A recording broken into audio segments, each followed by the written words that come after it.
It's a great little movie, and it did make me think when I heard this was being made that Hollywood is littered with the corpses of big budget movie adaptations of little screen hits, and I don't know whether you had any kind of reluctance, but I'm thinking, well, these things often don't work.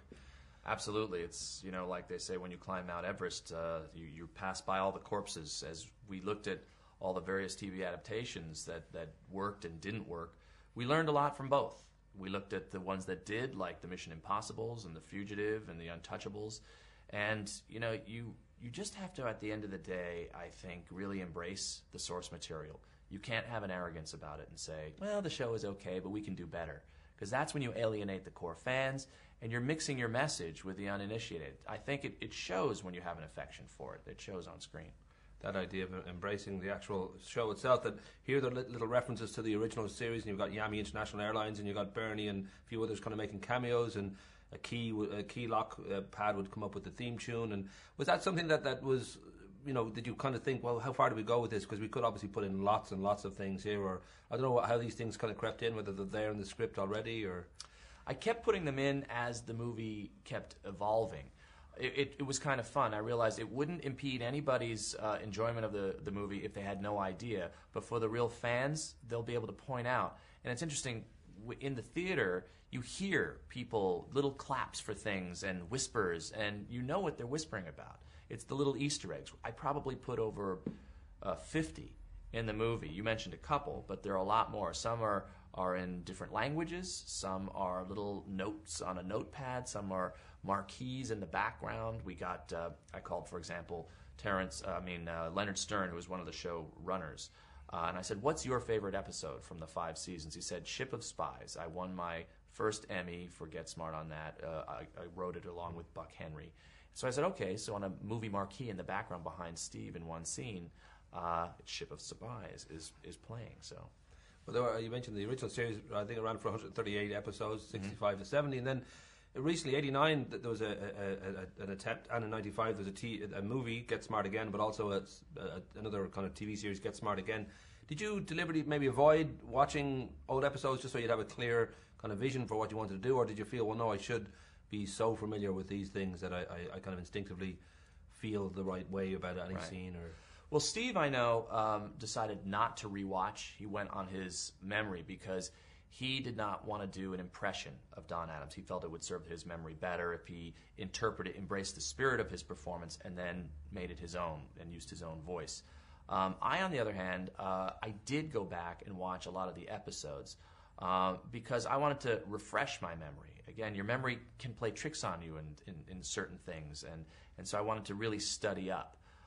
Even though we weren't doing an exact Xerox of the show, because we said we can never be as good. If you're a fan of the original, how can we top what Mel Brooks and Buck Henry did? What we can do is complement it.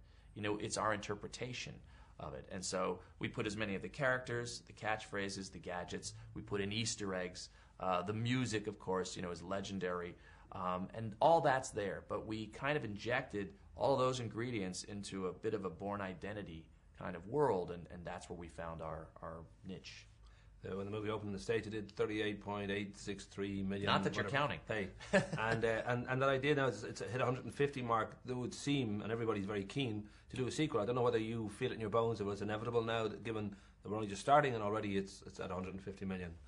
Well, if it continues to grow, I think it becomes a clearer answer, to the studio. They have talked to us about it. They've asked if we're interested. We would love to.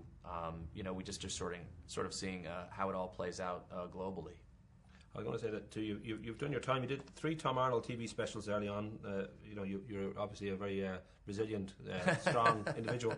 But then Naked Gun 33, a third, Nutty Professor 2, Anger Management 51st Date, The Longest Yard.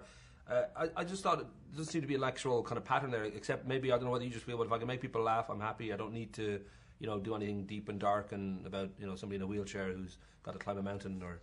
Although I like the sound of that. Hey, could be a musical.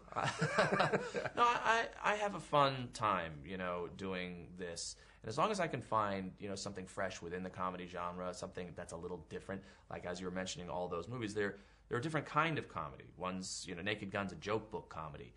My Fellow Americans is a political comedy. 51st Dates is a romantic. And this is my first sort of action comedy. And I'm running out of genres, so maybe I will have to start looking for a drama pretty soon. But until I completely run out, this has been a blast. Well, you have the fantasy, the Billy Batson and the Legend of Shazam. And I know that Dwayne is involved with that. But that's kind of moving into fantasy kid comedy. Yeah, that's big comic book stuff. Found another genre to exactly. But again, that's just a case of a good story. That's really ultimately what it's about. If there's a good story and we're storytellers, then that's what we're going to do. And that's one of the most legendary comic books, from 1939. At one point, it was more popular than Superman. I should just very quickly. I was amazed looking over the web and all that, just trying to find bits of information about you. IMDb, not always reliable, but they do have some stuff up there. The 3 facts they have about you: nickname Pete, which is probably inevitable, hardly needs to be said. Graduated from USC School of Cinema Television in 1994. Is married to a dentist called Linda. You seem to live a very quiet life. It just seems not exactly a huge amount of stuff going on or whether that's something you deliberately want, that you don't want people to know too much. I don't actually, put details of that. That's just people put it on. But kind of quiet life, nothing exciting. Have our 3 kids, wife's a dentist, so I've got a free dental plan. Kind of keep it on the down low. Well, if you could just commit a major crime between now and the next movie, we can just deal with that then. All right, good. I'll work on that. Rock and roll. Thank All you. Right. Thanks a lot. Yeah, well done again.